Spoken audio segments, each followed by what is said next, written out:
अस्सलाम वालेकुम dear students, मैं हूं सैयद अरसलान बुखारी, आपका केमिस्ट्री का टीचर। स्टूडेंट्स, आज मैंने एक जो टॉपिक चूज़ किया है आपको समझाने के लिए, वो ये है कि कार्बोहाइड्रेट्स किस तरह एनर्जी सोर्स के तौर पर काम करते हैं। जी हाँ डियर स्टूडेंट्स, इससे कबल जो हमने टॉपिक पढ़ा जिसमें हमने सोर्सेज और यूजेस ऑफ कार्बोहाइड्रेट्स पढ़ा, वहाँ हमने पढ़ा था कि कार्बोहाइड्रेट्स एक एनर्जी स्टोर के तौर पे इस्तेमाल होते हैं। आज हम ये देखेंगे कि किस तरह कार्बोहाइड्रेट्स वाकई ही एक एनर्जी सोर्स के तौर पर इस्तेमाल होते हैं और हम उनके अंदर से एनर्जी को किस तरीके से एक्सट्रैक्ट कर सकते हैं। तो आज का टॉपिक बहुत इंटरेस्टिंग होगा, कॉमन लाइफ से मुतालिक बहुत सारी चीज़ें इसमें से निकलेंगी, बायोलॉजिकल पॉइंट ऑफ व्यू से बहुत अहम होगा। तो चलते हैं बोर्ड की तरफ और आपको लेके जाते हैं carbohydrates as source of energy.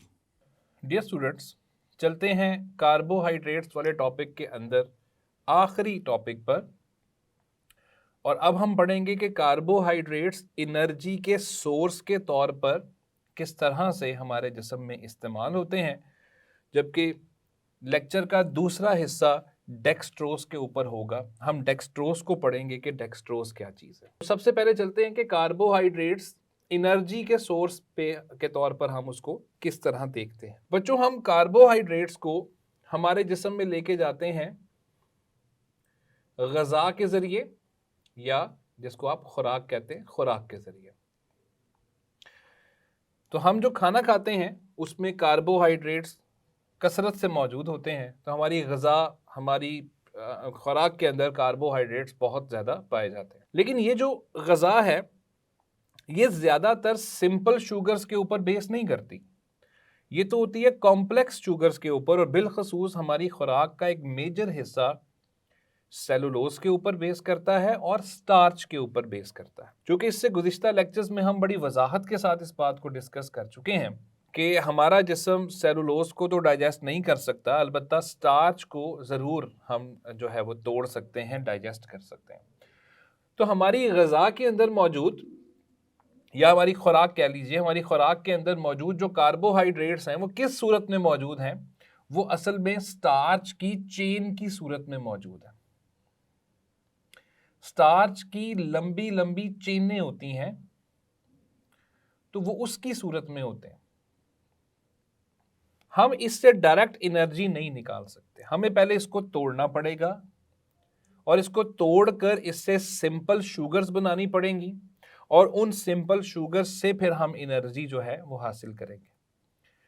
तो एक बात अभी तक जो साबित हो रही है कि स्टार्च और इस जैसे और कॉम्प्लेक्स कार्बोहाइड्रेट से हमें डायरेक्ट कोई एनर्जी जो है वो नहीं मिलती, हमें पहले इसको तोड़ना पड़ेगा। तो ये मैक्रो मॉलिक्यूल्स हैं, इन मैक्रो मॉलिक्यूल्स को तोड़कर हमें छोटे माइक्रो सिंपल मॉलिक्यूल्स बनाने पड़ेंगे, और वो सिंपल मॉलिक्यूल्स फिर हम अपने जिस्म के अंदर मुख्तलिफ जगहों पर इस्तेमाल करेंगे ताकि उनसे एनर्जी हासिल की जा सके। अब ये सारा काम होता कैसे है, इस चीज़ को समझना बहुत ज़रूरी है। तो चलें इसको समझाने के लिए एक स्कीम, एक पूरा स्कीम आपके सामने बनाते हैं। आप फर्ज कीजिए कि हमारी कार्बोहाइड्रेट्स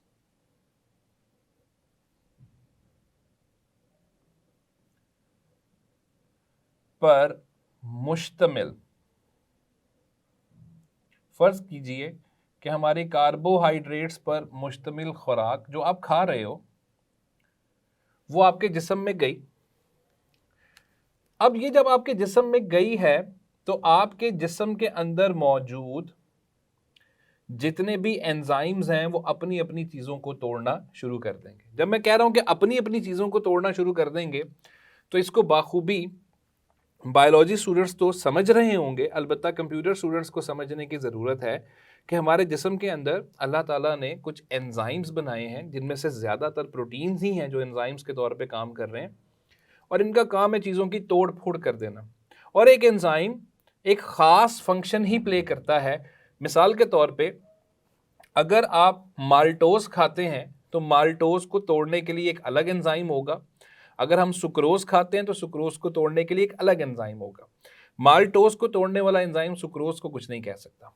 तो हमारी खुराक के अंदर मौजूद जो कार्बोहाइड्रेट्स हैं, अभी हमने डिस्कस किया कि ज्यादातर हमारी खुराक के अंदर स्टार्च होता है, तो हम कहेंगे कि स्टार्च वाला जो फूड है, स्टार्च वाली जो खुराक है, वो जैसे ही हमारे जिस्म में गई, इसके ऊपर एंजाइम्स ने एक्टिविटी कर डाली, एंजाइम्स ने इसको तोड़ा। हम यहां पे लिखेंगे कि एंजाइम्स इसको तोड़ते हैं।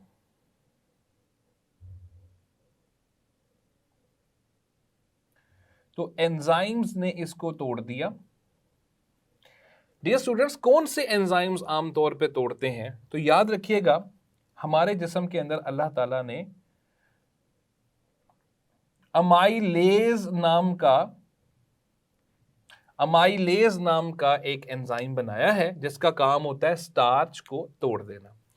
तो ये इसे तोड़ता है और इसको तोड़कर यानी हाइड्रोलाइज करके छोटे यूनिट्स में कन्वर्ट कर देता है। और वो छोटे यूनिट्स क्या हैं डियर स्टूडेंट्स? वो छोटे यूनिट्स हैं ग्लूकोज। तो एंजाइम्स इसको तोड़ते हैं, किसको? स्टार्च को, और ग्लूकोज के अंदर कन्वर्ट कर देते हैं। ये बात इससे कबल हम लेक्चर्स में पढ़ चुके हैं कि एक चीज जिन चीजों से मिलकर बनती है, टूटने पर उन्हीं चीजों के अंदर तब्दील हो जाती है। तो चूंकि स्टार्च ग्लूकोज का ही पॉलीमर था, तो जब इस एंजाइम ने उसको तोड़ा तो उससे कसीर तादाद में ग्लूकोज बन गए। अब ये ग्लूकोज के मॉलिक्यूल्स क्या करेंगे डियर स्टूडेंट्स? ये ग्लूकोज के मॉलिक्यूल्स अमूमन 3 चीजों के अंदर हम इनको जाते हुए देखते हैं। नंबर 1, ये खून में चले गए,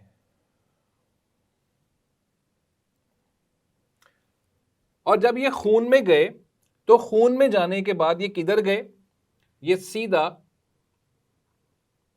आपके मसल्स के अंदर चले जाते हैं, और मसल्स में जाके हमारे जितने भी मसल्स हैं वो एनर्जी वगैरह इससे हासिल करना शुरू कर देते हैं। तो हम कहते हैं कि ये मसल्स में चले गए और मसल्स की एक्टिविटी के अंदर शामिल हो गए। इसके अलावा एक बड़ा हिस्सा ग्लूकोज का जो जाता तो खून में ही है, लेकिन इससे आगे वो एक अलग चीज के अंदर कन्वर्ट कर दिया जाता है जिसका नाम है ग्लाइकोजन। जी स्टूडेंट्स, ग्लाइकोजन ये वही ग्लाइकोजन है जिसको हमने पॉलीसेकेराइड्स में पढ़ा है। यानी एक पॉलीसेकेराइड आया, उस पॉलीसेकेराइड की हाइड्रोलाइसिस की गई, उसको तोड़ा गया, उससे ग्लूकोज बन गया। बहुत सारा ग्लूकोज खून से होता हुआ मसल्स में चला गया, दिमाग में चला गया, ऑर्गन्स में चला गया। यहां पे जब आप मसल्स लिख रहे हैं तो मसल्स के साथ आज़ा को मेंशन करना भी जरूरी है।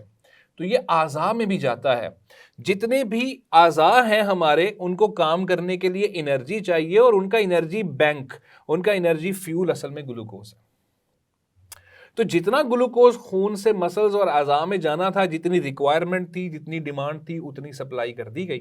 बहुत सारा ग्लूकोज जो खून में शामिल हुआ उसको तब्दील कर दिया गया ग्लाइकोजन के अंदर। डियर स्टूडेंट्स, ग्लाइकोजन एक पॉलीसेकेराइड है और एक अंदाजे के मुताबिक तकरीबन 6 ग्लूकोज के मॉलिक्यूल्स मिलने से यह बनता है।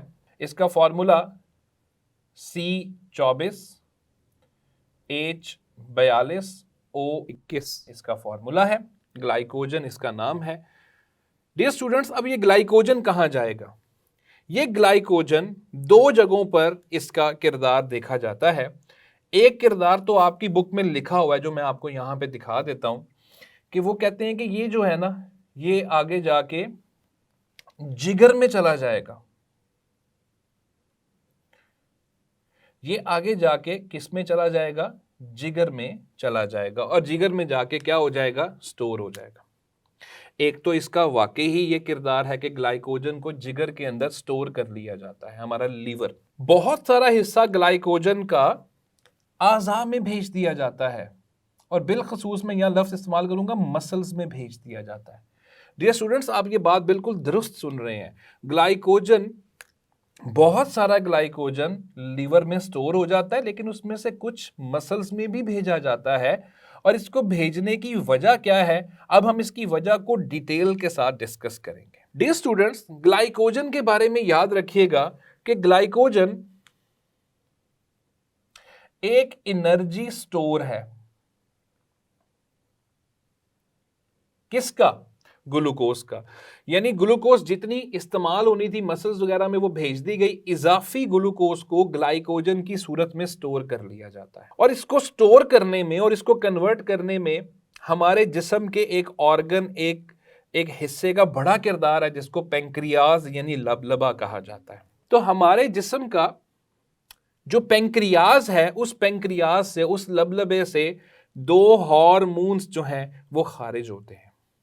एक हार्मोन का काम क्या है कि जितनी भी ग्लूकोज एक्स्ट्रा है वो उस एक्स्ट्रा ग्लूकोज को किस में कन्वर्ट कर देता है? ग्लाइकोजन में। तो जब वो ग्लाइकोजन ग्लूकोज को ग्लाइकोजन के अंदर कन्वर्ट कर रहा होता है तो इससे क्या हो रहा होता है डियर स्टूडेंट्स?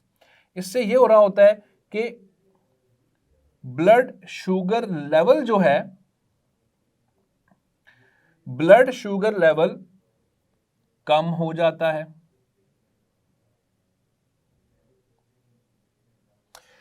वजह क्या है डियर स्टूडेंट्स? आपको पता है कि ग्लूकोज से ही हमारा ब्लड शुगर लेवल काउंट होता है। यानी ब्लड शुगर लेवल असल में ग्लूकोज की मिकदार का नाम है। तो जब बहुत सारा ग्लूकोज खून से ग्लाइकोजन में कन्वर्ट हो जाता है, इसका मतलब है कि हमारे जिस्म के अंदर शुगर लेवल जो है वो बहुत हद तक क्या हो गया है? कम हो गया। इस तरह शुगर लेवल को मेंटेन किया जाता है। तो बहुत सारी ग्लूकोज ग्लाइकोजन में कन्वर्ट हो गई और इसको करने का जिम्मेदार कौन है? एक हार्मोन। और वो हार्मोन कहां से आ रहा है? लबलबे से, यानी पेंक्रियास से आ रहा है। और इस ग्लाइकोजन को स्टोर कर दिया जाता है जिगर के अंदर। ये ग्लाइकोजन एक एनर्जी स्टोर है। यानी इसकी जरूरत कब पड़ेगी? इसकी जरूरत पड़ेगी जब कभी भी कोई इमरजेंसी होगी। इमरजेंसी से क्या मुराद है? मिसाल के तौर पे एक इंसान बहुत देर तक भूखा रहता है, वो कुछ नहीं खाता। तो जब वो कुछ नहीं खाता तो उसके जिस्म में कार्बोहाइड्रेट्स वाली खुराक की कमी हो जाती है। यहीं से ग्लूकोज बननी है। ग्लूकोज ने ही मसल्स में और आज़ा में जाना है। तो उस इंसान को जब ग्लूकोज नहीं मिलती है तो वो क्या करेगा? उसी वक्त इमरजेंसी की सिचुएशन पैदा होती है। ये जो एनर्जी स्टोर है जिसका नाम है ग्लाइकोजन, इस ग्लाइकोजन को तोड़ा जाता है और इसको तोड़ने से वापस ये किस में कन्वर्ट हो जाता है? ग्लूकोज के अंदर कन्वर्ट हो जाता है और ये ग्लूकोज मसल्स को फिर से दे दी जाती है। तो जब ये हिस्सा इसमें कन्वर्ट होता है ग्लूकोज में, तो हम कहते हैं कि जो ब्लड शुगर है, जो ब्लड शुगर लेवल है वो बढ़ जाता है। सो डियर स्टूडेंट्स, आपको अब समझ लग रही होगी कि हमारे जिस्म में ब्लड शुगर लेवल कंट्रोल किस तरीके से होता है। और ये काम करवाना यानी ग्लाइकोजन को वापस ग्लूकोज में कन्वर्ट करना, ये काम भी किसका है? लबलबे का ही है, यानी पेंक्रियास का ही है। तो मैंने शुरू में आपसे कहा कि पेंक्रियास से 2 हार्मोन्स पैदा होते हैं। पहले हार्मोन का काम है एक्स्ट्रा ग्लूकोज को ग्लाइकोजन में कन्वर्ट कर देना, जिससे शुगर लेवल कम हो जाएगा। दूसरे हार्मोन का काम क्या है कि वो ग्लाइकोजन को वापस किस में कन्वर्ट करेगा? ग्लूकोज में, और ब्लड शुगर लेवल फिर से बढ़ जाएगा। यानी ग्लाइकोजन की जरूरत हमें तब पड़ रही है जब इमरजेंसी की सिचुएशन है, जब ग्लूकोज की सप्लाई जो है वो मुतासिर हुई है, आगे उसकी डिमांड बढ़ रही है, तो ग्लाइकोजन को वापस ग्लूकोज के अंदर कन्वर्ट कर दिया जाएगा।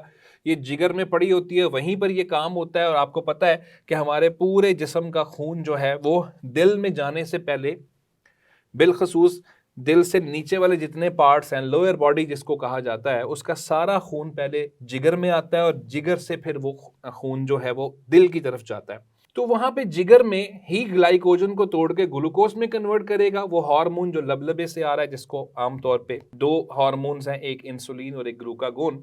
उनकी डिटेल जो होगी वो बहुत बाहर चली जाएगी। तो ग्लाइकोजन वापस ग्लूकोज में कन्वर्ट होगी और जिगर के अंदर ये काम हो रहा होगा, तो खून वापस ग्लूकोज को लेके आज़ा में चला जाएगा। तो आप देखिए किस तरीके से एनर्जी सोर्स के तौर पे ये काम कर रहा है। कार्बोहाइड्रेट्स पर मुश्तमिल खुराक टूटी और ग्लूकोज बनी, ठीक है जी। और ये काम हुआ अमाइलेज नाम के एंजाइम से। ग्लूकोज जितनी खून में जानी थी, खून से होती हुई मसल्स और आज़ा में चली गई। बाकी ग्लूकोज जो खून में मौजूद थी उसे ग्लाइकोजन में कन्वर्ट करके जिगर के अंदर स्टोर कर दिया गया। और एक काम और है, वो याद रखिएगा। लेकिन उस काम को डिस्कस करने से पहले मैं यहां पर तीसरी चीज डिस्कस करना चाह रहा हूं। तो आप इसको समझ लीजिए कि ये पहली चीज है, ये दूसरी चीज है, और अब हम आते हैं तीसरी चीज की तरफ। हमारे जिस्म में ग्लूकोज जो है एक्स्ट्रा ग्लूकोज की मैं बात कर रहा हूं, उस एक्स्ट्रा ग्लूकोज जो खून में ही गई है उसको बाद में चिकनाई या फिर आप कह लीजिए कि फैट्स के अंदर कन्वर्ट कर लिया जाता है।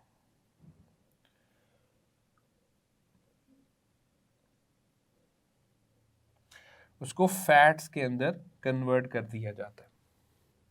जी हाँ, इसका मतलब है कि अगर हम ज्यादा कार्बोहाइड्रेट्स इस्तेमाल कर रहे हैं, ऐसी खुराक इस्तेमाल कर रहे हैं जिसमें एक्स्ट्रा कार्बोहाइड्रेट्स हैं, तो वो फैट्स के अंदर भी कन्वर्ट होगी। यूं हम कार्बोहाइड्रेट्स को अपने जिस्म में ठिकाने लगाते हैं। तो जितनी कार्बोहाइड्रेट्स आ रहे हैं वो ग्लूकोज में टूट रहे हैं, ग्लूकोज मसल्स और आज़ा में जा रही है, एक्स्ट्रा ग्लूकोज ग्लाइकोजन की सूरत में इस्तेमाल हो रही है जो बाद में फिर से इस्तेमाल हो जाएगी, और उससे भी कोई एक्स्ट्रा ग्लूकोज है तो वो डायरेक्टली किसके अंदर कन्वर्ट हो रही है, फैट्स के अंदर कन्वर्ट हो रही है। फैट्स के अंदर कन्वर्ट होकर क्या होगा, फैट्स के अंदर कन्वर्ट होकर ये जो फैट मॉलिक्यूल्स बनेंगे बच्चों, ये फैट मॉलिक्यूल्स हमारी जिल्द के अंदर, जो हमारी स्किन है उसमें चले जाते हैं। हमारी जिल्द के अंदर, बिल्कुल जिल्द के नीचे कुछ टिश्यूज पाए जाते हैं जिनका नाम है एडिपोज टिश्यूज। वो एडिपोज टिश्यूज में जाके ये स्टोर हो जाता है, और जैसे ही ये उसके अंदर स्टोर होता है तो याद रखिएगा कि वो मोटापे का बाइस बनता है। इसका मतलब है कि अगर हम एक्स्ट्रा कार्बोहाइड्रेट्स इस्तेमाल कर रहे हैं हमारी खुराक में तो वो भी ज्यादा मोटापे का बाइस बन सकता है। अब आते हैं ग्लाइकोजन का एक वो पॉइंट जो मैं बताना चाह रहा था इससे पहले, लेकिन मैं रुक गया था, कि बहुत सारा ग्लाइकोजन फिर से इस्तेमाल हो जाता है, हमें पता है। लेकिन अगर ग्लाइकोजन भी एक्स्ट्रा हो जाए तो याद रखिएगा कि ग्लाइकोजन जो है वो भी फैट्स के अंदर कन्वर्ट हो जाता है। एक्स्ट्रा ग्लाइकोजन भी फैट्स के अंदर कन्वर्ट हो जाता है स्टूडेंट्स। फैट्स की एक टाइप होती है जिसको कहते हैं ट्राइग्लाइसराइड, वो ट्राइग्लाइसराइड में तब्दील हो जाता है और ये फैट्स हमारे जिल्द में जाके डिपॉजिट हो जाते हैं और जिल्द को मोटा करते हैं। इंसान ओबेसिटी यानी मोटापे का शिकार हो जाता है। ये है वो सारा तरीका जिसके ज़रिए हम कार्बोहाइड्रेट्स को हमारे जिस्म के अंदर ठिकाने लगाते हैं। और इस पूरे काम में आप देखें कि एनर्जी जो है, कार्बोहाइड्रेट्स असल में एनर्जी, ये देखें जब ये टूट के ग्लूकोज में कन्वर्ट होगा एमाइलेज की वजह से, तो यहाँ से भी तो एनर्जी खारिज होगी, और जब ये मसल्स में जाके इस्तेमाल होगा तो मसल्स में जब इसकी रेस्पिरेशन होगी वहां पर भी तो एनर्जी का मामला होगा। ग्लाइकोजन में कन्वर्ट होना, ग्लाइकोजन से वापस जाना, इसके अंदर भी एनर्जी का सारा मामला होगा। यानी जितना भी केमिकल रिएक्शंस होंगे जिसको मेटाबॉलिज्म कहा जाता है, उसके अंदर केमिकल रिएक्शंस चल रहे हैं और उसके नतीजे में एनर्जी जो है वो प्रोड्यूस होती रहेगी। तो इस तरह कार्बोहाइड्रेट्स एनर्जी सोर्स के तौर पर इस्तेमाल होते हैं, और ये हमारे सारी बॉडी का आप कह रहे हैं कि एनर्जी का खुलासा आपके सामने लिख दिया गया। अब चलते हैं दूसरी तरफ, लेक्चर के दूसरे हिस्से पे आते हैं कि डेक्सट्रोज क्या चीज है और इसका इस्तेमाल क्या है। डियर स्टूडेंट्स, सबसे पहले तो आप डेक्सट्रोज को समझें कि डेक्सट्रोज क्या है। डेक्सट्रोज एक सादा शुगर है, मोनोसैकेराइड्स के साथ इसका ताल्लुक है। ये एक सफेद क्रिस्टलाइन ठोस है। जब मैंने शुरू में कह दिया कि ये मोनोसैकेराइड है तो मोनोसैकेराइड वाली ही प्रॉपर्टीज इसमें आ जाएंगी। और याद रखिएगा डेक्सट्रोज का फॉर्मूला भी ग्लूकोज का ही फॉर्मूला है, यानी C6H12O6। डियर स्टूडेंट्स, ये ग्लूकोज की ही एक दूसरी शक्ल आप कह लीजिए, ये ग्लूकोज की ही एक दूसरी शक्ल है जिसको डेक्सट्रोज कहा जाता है। इसका फॉर्मूला वही है C6H12O6 जो कि ग्लूकोज का फॉर्मूला है। इसका इस्तेमाल क्या है? डियर स्टूडेंट्स, इसके दो इस्तेमालात हैं, तो इसके इस्तेमालात को मैं यहां पर लिख रहा हूं ताकि आप इसको अच्छे तरीके से सुन सकें। पहली बात, ये एक स्वीटनर के तौर पे इस्तेमाल होता है। डियर स्टूडेंट्स, बेकरीज के अंदर और बिलखसूस मिठाइयाँ वगैरह बनाने के लिए डेक्सट्रोज को स्वीटनर यानी मीठा करने के लिए इस्तेमाल किया जाता है। ये एक मोनोसैकेराइड है, ग्लूकोज की ही दूसरी टाइप है, ये बहुत मीठा होता है। इसलिए बेकरी आइटम्स में बिलखसूस, या घर में भी अगर हम कोई चीज़ बेक कर रहे हो तो उसमें भी एक शुगर ला के डाली जाती है उसे मीठा करने के लिए, जिसको डेक्सट्रोज कहा जाता है। तो एक तो इसका इस्तेमाल है कि ये स्वीटनर के तौर पे इस्तेमाल होता है, और ये इस्तेमाल बिलखसूस जितनी भी बेकरीज हैं उनके अंदर ये इस्तेमाल होता है, ठीक है, और मिठाई की जो शॉप्स हैं यानी मिठाई साज जो होते हैं उनके पास भी ये इस्तेमाल होता है। तो इन जगहों के ऊपर ये इस्तेमाल हो रहा है।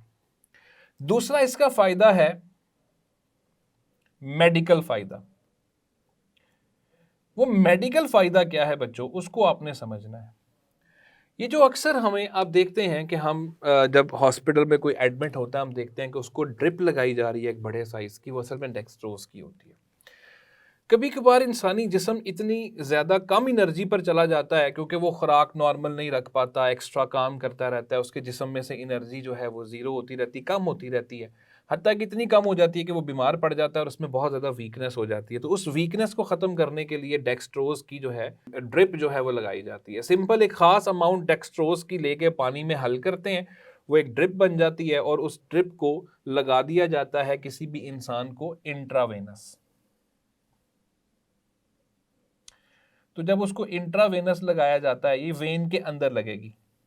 आपको पता है डियर स्टूडेंट्स, दो तरह के इंजेक्शंस होते हैं, एक इंट्रावेनस होते हैं, एक इंट्रामस्कुलर होते हैं।